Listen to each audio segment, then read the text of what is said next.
10th वाले लोग ध्यान देंगे, डेरिवेशन हम लोग कर चुके हैं। अब है दर्पण का उपयोग। दर्पण, दो दर्पण होते हैं, कौन कौन? अवतल दर्पण और उत्तल दर्पण। अवतल दर्पण में ये बार बार क्वेश्चन पूछा जाता है, अवतल दर्पण का उपयोग, उत्तल दर्पण का उपयोग, तो इम्पोर्टेंट है और इसको ध्यान से देखेंगे आप लोग। क्या बोलेंगे? अवतल दर्पण का उपयोग में पहला बोलेंगे आप कि अवतल दर्पण का उपयोग सामान्य रूप में टार्च, सर्च लाइट और वाहनों के अग्रदीपों के रूप में किया जाता है। यानी कि जो बाइक वगैरह होती है या गाड़ियां होती हैं, उसमें जो हेडलाइट होता है, हेडलाइट में अवतल दर्पण का प्रयोग किया जाता है। तो अवतल दर्पण का उपयोग कहाँ किया जाता है? तो अग्रदीपों, मतलब कि आगे वाली लाइट में अवतल दर्पण का उपयोग किया जाता है। क्लियर इतना? अवतल दर्पण का उपयोग कहाँ करते हैं? अवतल दर्पण का उपयोग हेडलाइट के रूप में किया जाता है, यानी कि आगे वाले लाइट के रूप में किया जाता है। दूसरा है कि अवतल दर्पण का उपयोग दाढ़ी बनाने में किया जाता है। सैलून में गए होंगे आप लोग ना, देखिए सैलून में गए होंगे यदि, तो आप देखेंगे यदि आदमी का सुखड़ा टाइप का चेहरा भी है और जाएगा सैलून में तो बड़ा स्मार्ट दिखता है। जानते हैं क्यों? क्योंकि वो उसको बड़ा कर देता है। आपका यदि चेहरा धसा हुआ भी है तो उसमें स्मार्ट दिखने लगेगा। क्यों? क्योंकि अवतल दर्पण का यही काम है। और इसीलिए दुकान वाले, जो सैलून वाले हैं, बहुत चालाक है। पब्लिक को खुश करने के लिए क्या करता है कि वो अवतल दर्पण लगाया है, आप जाएंगे तो आपका चेहरा बहुत स्मार्ट दिखेगा उसमें। कैसे स्मार्ट दिखेगा? तो आपका चेहरा बड़ा दिखने लगेगा उसमें। तो इसीलिए अवतल दर्पण का उपयोग दाढ़ी बनाने में किया जाता है। क्यों? क्योंकि वो बड़ा बड़ा दिखाई दे और आसानी से उसका जो है कर सके। तीसरा पॉइंट, सौर भट्टियों के रूप में इस दर्पण का प्रयोग किया जाता है ताकि उस प्रकाश को केंद्रित किया जा सके।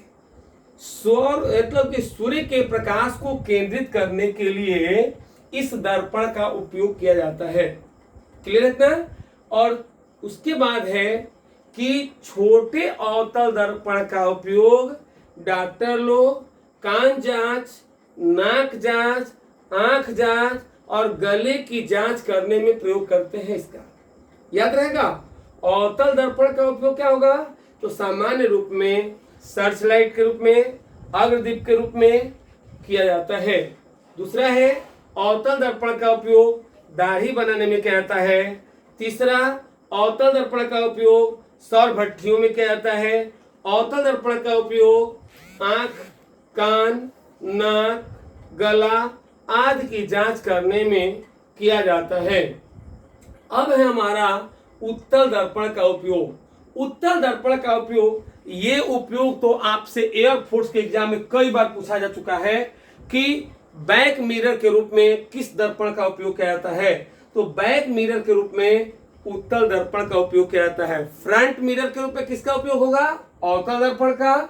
और बैक मिरर यानी कि आप देखते होंगे गाड़ी का जो चालक होता है अपने बगल में एक मिरर लगाए रखता है, और उस मिरर का, वह मिरर किस चीज का बना होता है? उत्तल दर्पण का बना होता है। उत्तल दर्पण के कारण क्या होता है कि वह पीछे से कोई वाहन आ रहा है तो देख लेता है उसमें कि वाहन आ रहा है कि क्या आ रहा है, तो उससे सुरक्षित वह बच जाता है।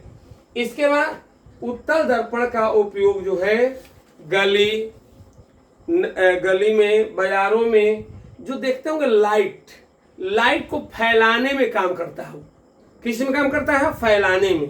तो इसीलिए इस दर्पण का उपयोग गली बाजारों में लगे हुए लैंपों में परावर्तक पृष्ठ के रूप में इसका प्रयोग किया जाता है।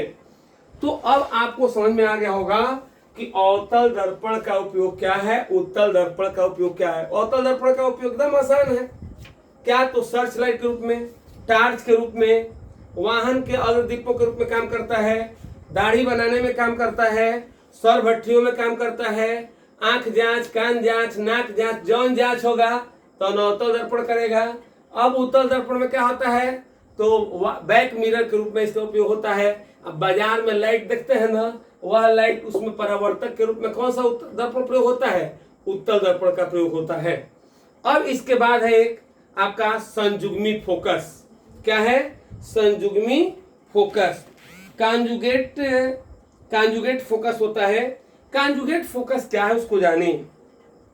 संजुग्मी फोकस की परिभाषा है कि दर्पण के मुख्य अक्ष पर स्थित ऐसे दो बिंदु, दर्पण के मुख्य अक्ष पर स्थित ऐसे दो बिंदु जिनमें से एक बिंदु पर रखी वस्तु का प्रतिबिंब दूसरे बिंदु पर बनता हो, तो इन बिंदुओं को संजुग्मी फोकस कहते हैं। क्या हम बोले कि मुख्य अक्ष पर स्थित ऐसे दो बिंदु जिनमें से एक बिंदु पर रखी वस्तु का प्रतिबिंब दूसरे बिंदु पर बनता है और दूसरे बिंदु पर रखी वस्तु का प्रतिबिंब पहले बिंदु पर बनता है, संजुग्मी फोकस कहलाता है। क्लियर? संजुग्मी फोकस किसे कहेंगे? कॉन्जुगेट फोकस किसे कहेंगे? तो संजुग्मी फोकस की परिभाषा है कि मुख्य अक्ष पर स्थित ऐसे दो बिंदु जिनमें से एक बिंदु पर रखी वस्तु का प्रतिबिंब दूसरे बिंदु पर और दूसरी बिंदु पर रखी वस्तु का प्रतिबिंब पहले बिंदु पर बनता है, संजुग्मी फोकस कहलाता है। अब हम लोग करेंगे इसके आगे निर्देशांक ज्यामिति की चिन्ह परिपाटी। निर्देशांक ज्यामिति की चिन्ह परिपाटी, उसको देखिए। निर्देशांक ज्यामिति की चिन्ह परिपाटी।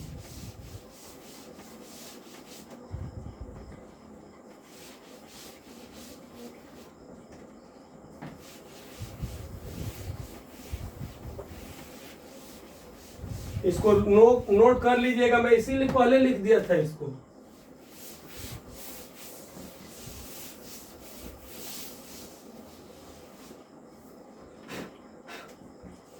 निर्देशांक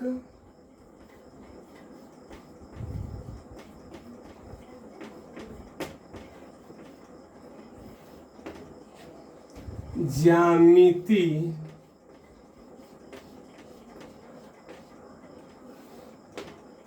निर्देशांक ज्यामिति की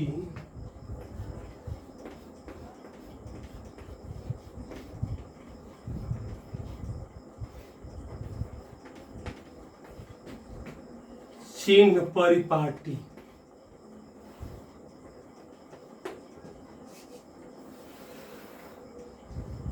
निर्देशांक ज्यामिति की चिन्ह परिपाटी। अब देखिएगा कि निर्देशांक ज्यामिति की चिन्ह परिपाटी क्या है। तो सुनिएगा पहले कि पहला इसकी परिपाटी है कि दर्पण पर किरणें सदैव बाईं ओर से डाली जानी चाहिए। दर्पण पर किरणें सदैव बाईं ओर से डाली जानी चाहिए। दूसरा है आपतित किरण की दिशा में ली गई सभी दूरियां धनात्मक चिन्ह के साथ तथा आपतित किरण के विपरीत दिशा में ली गई सभी दूरियां ऋणात्मक चिन्ह के साथ नापी जाती हैं। सभी दूरियां दर्पण के ध्रुव से मुख्य अक्ष के साथ नापी जाती हैं। सभी दूरियां दर्पण के ध्रुव से मुख्य अक्ष के साथ नापी जाती हैं। अब अगला पॉइंट है कि मुख्य अक्ष के ऊपर वस्तु अथवा प्रतिबिंब की लंबाई धनात्मक चिन्ह के साथ तथा मुख्य अक्ष के नीचे वस्तु अथवा प्रतिबिंब की लंबाई ऋणात्मक चिन्ह के साथ लिया जाता है। अब देखिए कैसे बनाएंगे फिगर। इसका फिगर बना दे रहे ताकि आसान रहेगा समझने में आप लोगों को। देखिए जैसे ये फिगर आपको बना दे रहा हूं,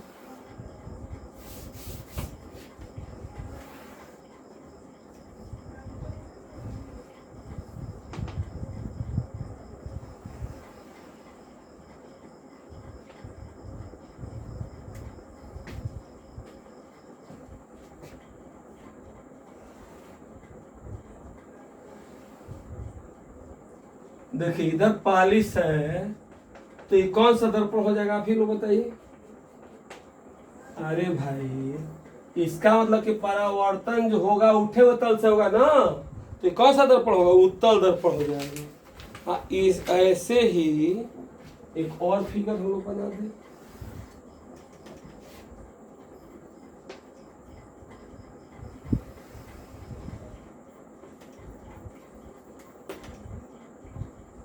एक्स एक्स डैश हो जाएगा और ये वाई वाई डैश हो जाएगा।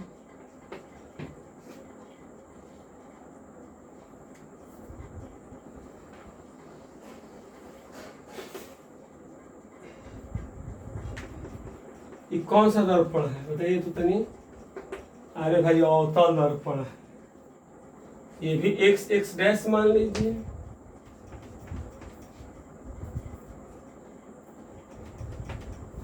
ठीक है, फिगर थोड़ा सा कर लीजिए।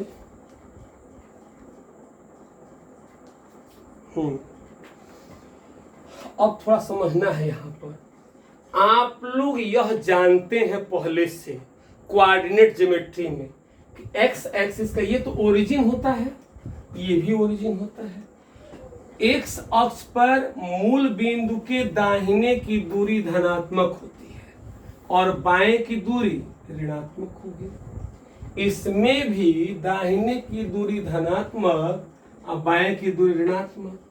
इसके ऊपर जो है धनात्मक और नीचे ऋणात्मक, इसमें भी ऊपर धनात्मक और नीचे ऋणात्मक। अब सुनिएगा, मैं निर्देशांक ज्यामिति की चिन्ह परिपाटी लिख रहा हूं। पहला चिन्ह परिपाटी क्या कहता है कि दर्पण पर किरणें सदैव बाईं ओर से डाली जानी चाहिए। दर्पण पर किरणें, बड़ी इंपॉर्टेंट पॉइंट है, किरणें सदैव बाईं ओर से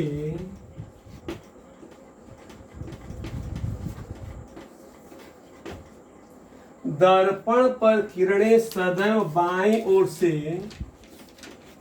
डाली जानी चाहिए, डाली जानी चाहिए।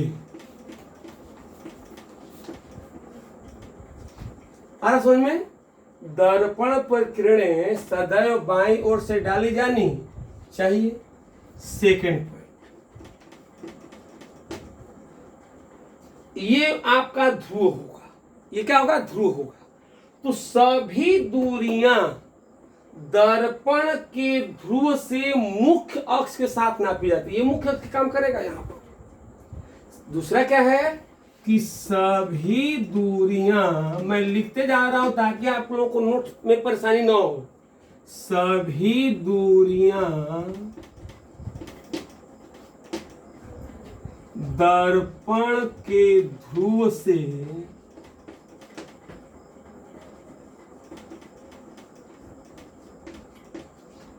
मुख्य अक्ष के साथ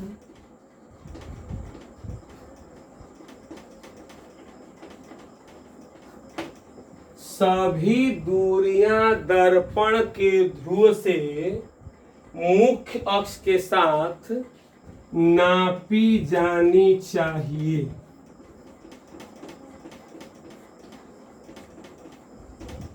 बात समझ रहे हैं ना? तीसरा पॉइंट, तीसरा पॉइंट क्या है हमारा कि आपतित किरण की दिशा में, जैसे किरणें मान लीजिए इधर से आ रही हैं, तो आ रही तो जाएंगे तो इधर ही ना, इस दिशा में पॉजिटिव, इसके अपोजिट डायरेक्शन में नेगेटिव हो जाएगा।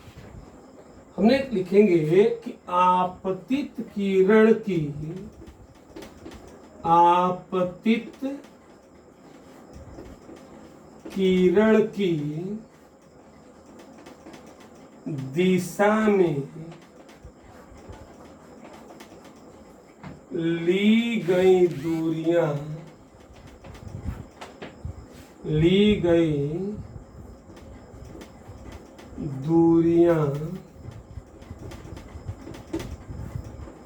धनात्मक चिन्ह के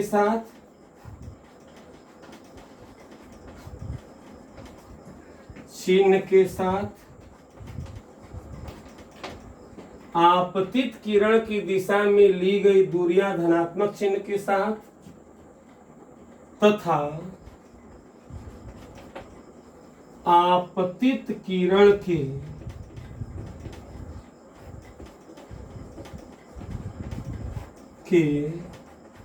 विपरीत दिशा में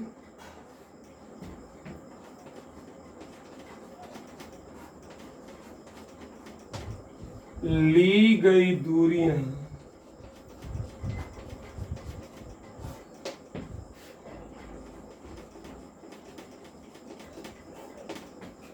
क्या करते हैं? तो ऋणात्मक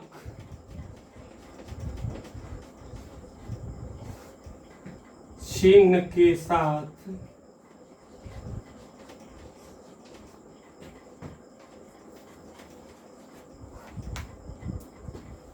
ठीक ना, चिन्ह के साथ लिया जाता है।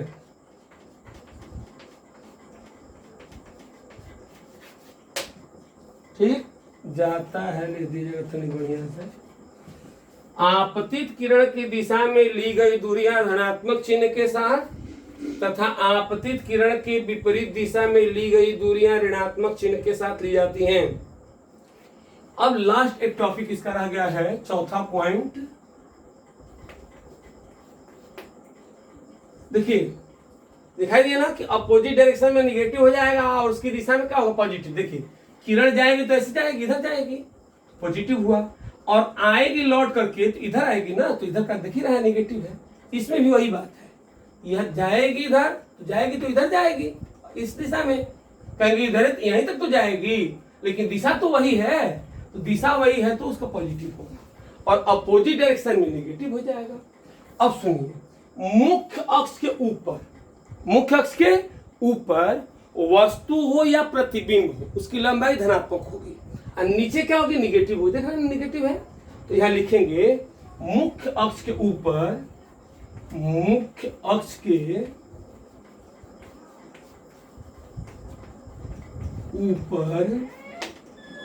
वस्तु या मुख्य अक्ष के ऊपर वस्तु या प्रतिबिंब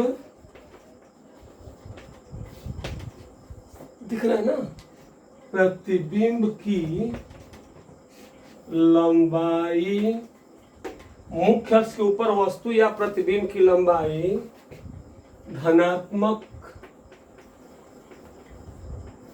तथा मुख्य अक्ष के नीचे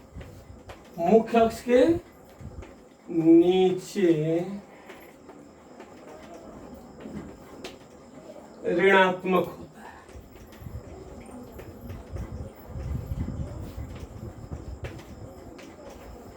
ठीक, मुख्य अक्ष के ऊपर वस्तु या प्रतिबिंब की लंबाई धनात्मक और मुख्य अक्ष के नीचे वस्तु या प्रतिबिंब की लंबाई ऋणात्मक होता है। क्लियर है? मुख्य अक्ष के ऊपर वस्तु या प्रतिबिंब की लंबाई धनात्मक तथा मुख्य अक्ष के नीचे वस्तु या प्रतिबिंब की लंबाई ऋणात्मक होती है। याद रखेंगे क्या बोले हैं कि दर्पण पर किरणें सदैव बाईं ओर से डाली जानी चाहिए। दूसरा है सभी दूरियां दर्पण के ध्रुव से मुख्य अक्ष के साथ नापी जानी चाहिए। तीसरा है आपतित किरण की दिशा में ली गई सभी दूरियां धनात्मक चिन्ह के साथ तथा आपतित किरण के विपरीत दिशा में ली गई सभी दूरियां ऋणात्मक चिन्ह के साथ ली जानी चाहिए।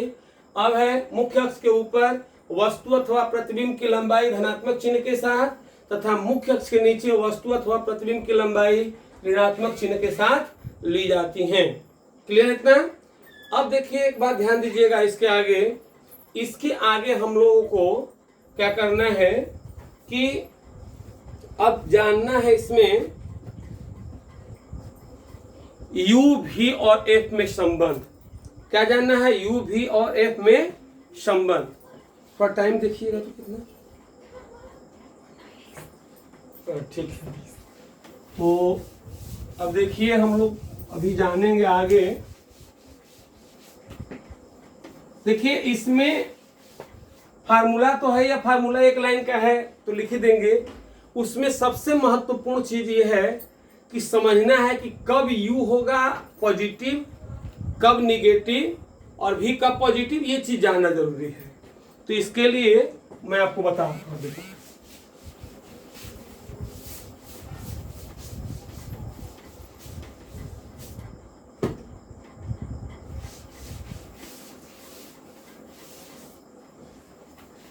देखिए इसके बाद जो है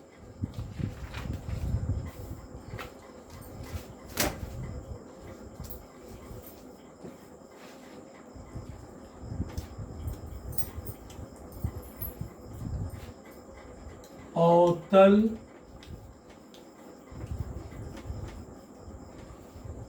दर्पण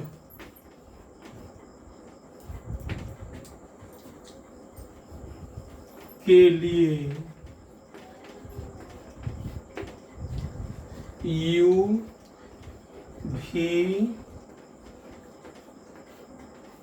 तथा F में संबंध।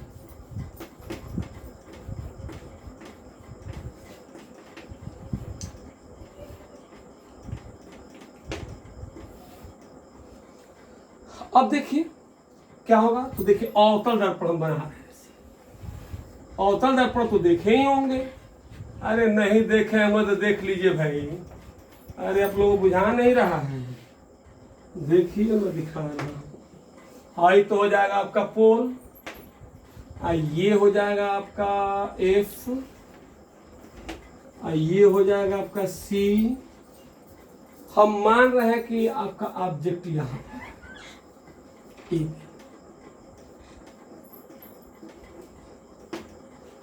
है। पहली किरण कैसे भेजते हैं मुख्य अक्ष समांतर, कहां से लौटती है, फोकस से लौटती है। दूसरी किरण कहां से भेजते हैं, प्रकाशिक ये वक्रता केंद्र से, तो अपने मार्ग पर ही वापस आती है। और दोनों किरणें एक दूसरे को जहां इंटरसेक्ट करती हैं, दोनों किरणें एक दूसरे को जहां इंटरसेक्ट करते हैं उसी को क्या कहेंगे, उसका प्रतिबिंब कहेंगे। ये A डैश B डैश। कोनो प्रकार का दिक्कत हो तुरंत बोलिए आप। अरे भाई हम क्या कर रहे हैं, हम मान रहा हूं M, इसको मैं मान रहा हूं M, है ना। अब बात समझिए, इसमें F से P के बीच की दूरी को हमेशा F कहते हैं, स्मॉल फोकस दूरी। फोकस दूरी किसे कहते हैं, फोकस दूरी किसे कहते हैं, तो फोकस दूरी की परिभाषा है कि फोकस तथा ध्रुव के बीच की दूरी को फोकस दूरी कहते हैं, इसे स्मॉल f से प्रदर्शित करते हैं। अब देखिए ये आपका प्रतिबिंब है, प्रतिबिंब से लेकर और ध्रुव के बीच की दूरी को भी कहते हैं। हमेशा याद रखिएगा, यही पॉइंट याद रखना है। कौन सा, फोकस से ध्रुव के बीच की दूरी को फोकस दूरी, आधार प्रतिबिंब से फोकस के बीच की दूरी को भी कहते हैं, और वस्तु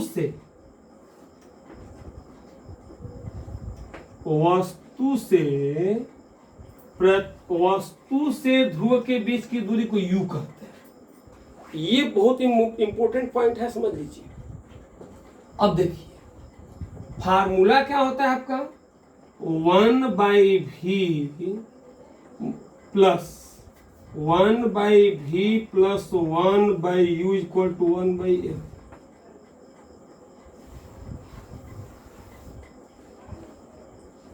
दर्पण के लिए फार्मूला यही ना होता है, 1/V plus 1/U equal to 1/F।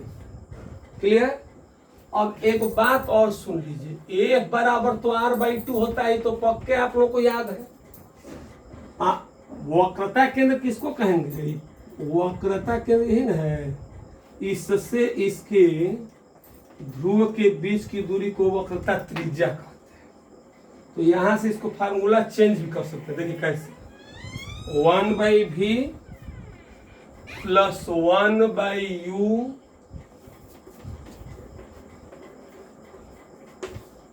To 1/F F के जगह पर क्या हो जाएगा r/2, तो 1/v plus 1/u equal to 2/r।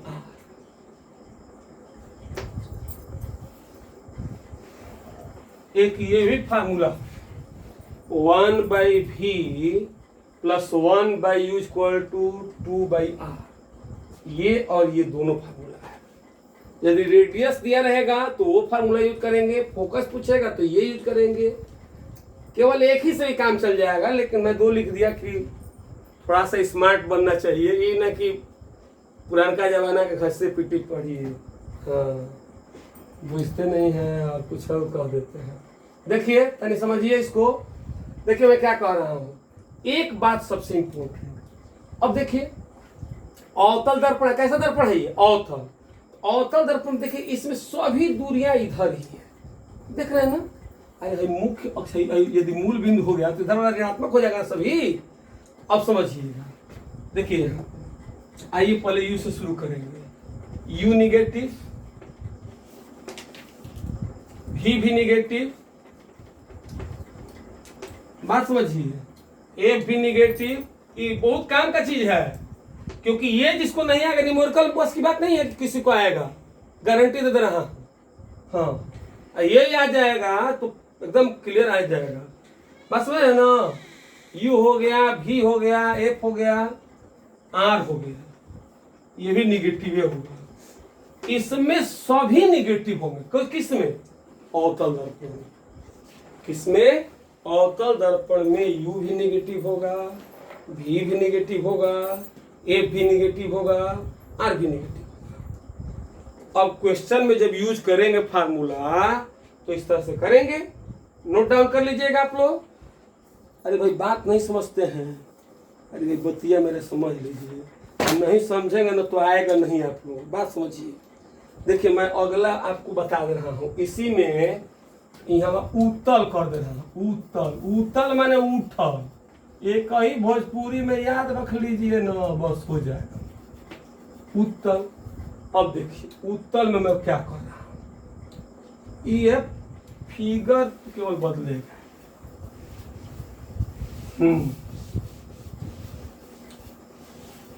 देखिए